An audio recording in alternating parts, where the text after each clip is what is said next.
A bad storm is coming. A bad storm is coming. What are we going to do? Got to get the bread. Got to get the milk.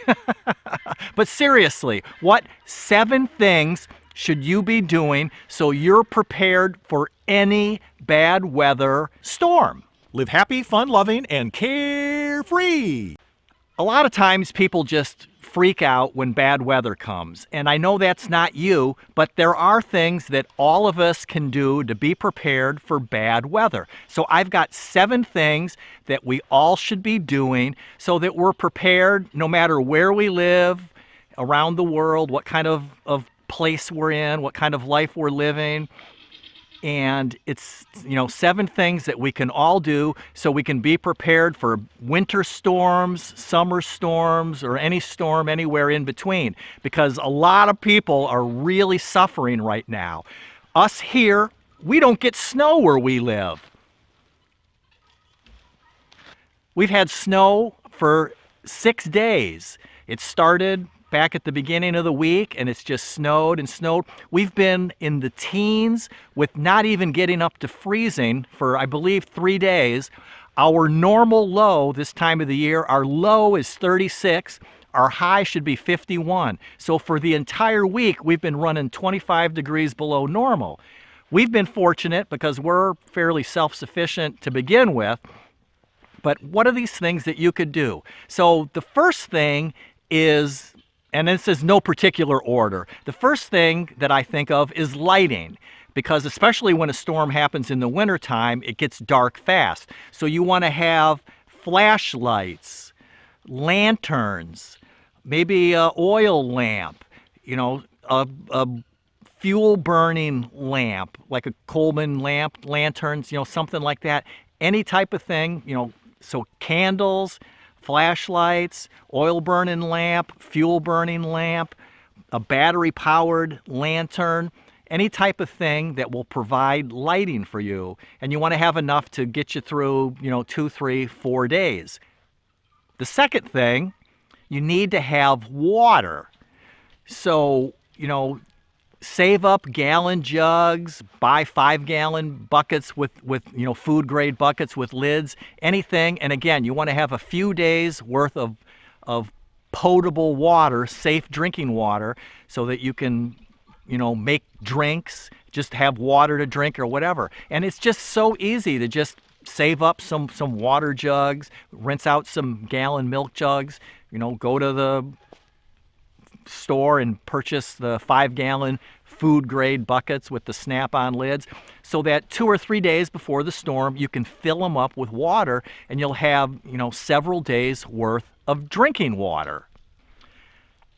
The third thing that you're going to need is probably, it depends on the season. We've got all this snow, we've just had really bad weather, so something to produce heat is probably something that you'll need. Now in the summertime with hurricanes and things, you're probably not too worried about heat, but for the wintertime, if you're where it never snows, you want to have, and gets below freezing, you want to have a heat source. So again, whatever is available for you.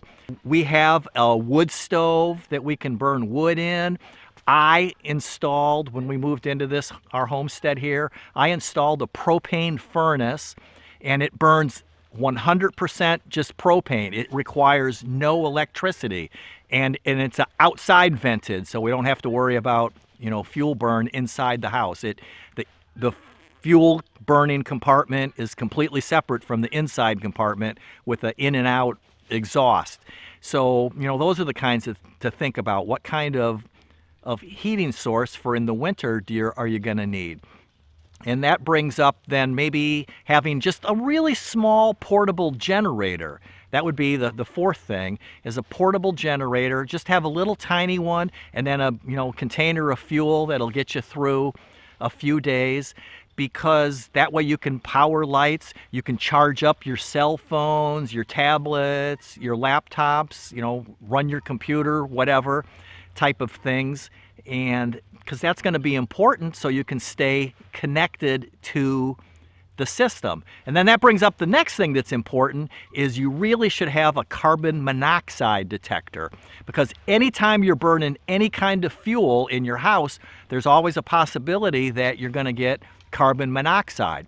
When anything burns, I don't want to turn this into a chemistry lesson here, but when anything burns, when you're burning your candle, when you're burning propane, when you're burning, any kind of fuel, is the two primary end products are water, H2O, and even on your car you'll see the water dripping out the exhaust pipe if you look at it. So water is produced, and carbon dioxide. That's a carbon atom with two oxygens. And that carbon dioxide is perfectly safe. That's what it's can't see my breath out here on the camera probably, but that's what we all breathe out is carbon dioxide. And that's what plants use for their fuel source is carbon dioxide, which is 100% perfectly safe. It's in our blood all the time. So that's fine. But what happens in an enclosed environment, and newer homes are tighter, if you have a leaky tiki old house with wooden windows and you can see daylight through the cracks and stuff, it's not as much of a concern. But the newer your house, the tighter built your house is, where they wrap it with that wrap stuff and put up all the the pink board and stuff, is if your house is super tight, it's hard for enough air to get in there, and as the fuel burns and uses up the oxygen, it can't make carbon dioxide, so it makes carbon monoxide, which is extremely dangerous. It bonds into your blood, and it messes up your oxygen uptake, and you can't even run outside afterwards and breathe fresh air. That doesn't work. It's once you're poisoned, you're poisoned. So get a carbon monoxide detector, and it's just a safe thing to have even if you're not planning to burn fuels. So the sixth thing then is going to be food. You need non-perishable food to eat. Things that are easy to store, that you can put away, that you don't have to cook. You can have some things like macaroni and cheese with kids and stuff like that, but it's best to have 2 or 3 days worth of food that you don't have to prepare at all. Have some snacky stuff like granola bars or whatever your family likes, but invest in some non-perishable food. And it doesn't have to be any of that fancy, prepper, survivalist, buy the kits for $100 kind of thing. Just have food, because, it might not be the most nutritious thing to eat, but you're just trying to, quote, survive until the storm gets past. And then the last thing, the seventh thing, is to have a radio, like a weather radio. You can have one with a hand crank, so you don't have to worry about charging it up. You're going to have a small generator or some other source, possibly, then you could, charge your radio up. But you want to have a weather radio, because you want to be prepared no matter where you live in the world, no matter if it's a winter storm, like an ice storm, snowstorm, a summer storm like a hurricane or that. You want to be prepared so that you're comfortable and not overly stressed, so you can take care of your family.